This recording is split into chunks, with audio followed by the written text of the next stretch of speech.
আওয়ামী সরকার ক্ষমতায় আসার পরে এই দেশটাকে ভারতের তাবেদার রাজ্যে পরিণত করবার জন্য আমার দেশের সেনাবাহিনীকে তারা হত্যা করেছিল।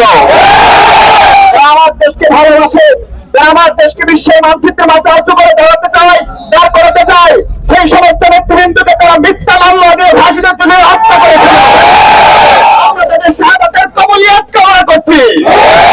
আপনারা জানেন আমার সাইডের রায়ের টিম একদিনে 70-এর বেশি মানুষকে তারা হত্যা করেছিল।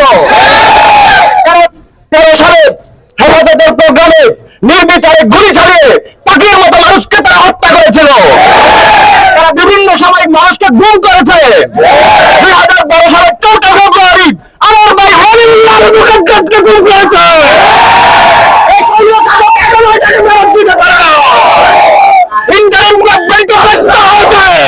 একটা ঝড়ের ধারণ ক্ষমতা যদি হয় 8,000, সেই কারাগারে তারা 25,000 মানুষকে কারারুদ্ধ করেছে। তারা সড়ক নিরাপদ সড়ক চাই আন্দোলনের সময় তখনও তারা নির্বিচারে মানুষকে হত্যা করেছে। যারাই আওয়ামী দুঃশাসনের বিরুদ্ধে কথা বলেছে, যারাই ভারতীয় আধিপত্যবাদের বিরুদ্ধে কথা বলেছে, তাদেরকে তারা কখনোই সহ্য করতে পারে নাই।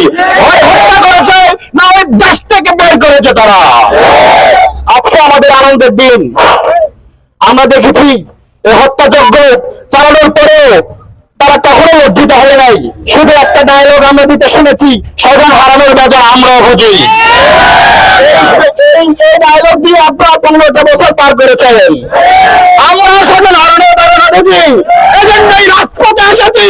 আওয়ামী সন্ত্রাসীদের বিচার হওয়ার আগ পর্যন্ত আমরা ধরে নিয়ে যাবো না, যাবো না, যাবো না।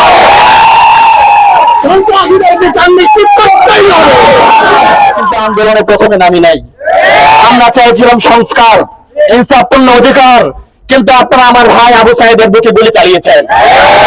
আমরা সিদ্ধান্ত নিয়েছি ফেসিবাদকে আর এদেশে টিকতে থাকা দেওয়া যায় না। আমরা আন্দোলন করেছি, সুযোগ ছিল ক্ষমতা থেকে নেমে যাওয়ার, কিন্তু নামেন নাই। আমার 2,000 ভাইয়ের উপর গুলি চালিয়ে নির্বিচার তাদেরকে হত্যা করেছে। আমার 30 সহস্রাধিক 40 সহস্রাধিক মানুষকে পণ্য করেছেন। তাদের পরিবারের খোঁজ নেন, স্বজন হারানোর বাধা বোঝেন, তাদের পরিবারের দিকে তাকান। লজ্জা থাকে দেশে রাজনীতিতে আর কোনো আসবেন না। আপনি ইস্তফা দিয়ে স্বজন মারা গিয়েছেন, সেই থাকেন। এটাকে টুক করে হাত চিন্তা করলে কিন্তু বাধা বাজায় দেব। প্রতিবাদ বিরোধী সংগঠন যখন যমুনাতে যাচ্ছিল, তখন আমরা দেখছি কাউকে আবার অর্থ হাসি দিচ্ছে, তারা যমুনাতে যেতে চায় না। এই জন্য আপনারা কি ক্ষমতায় যে এরকম ফেসিবাদ কায়েম করবেন নাকি?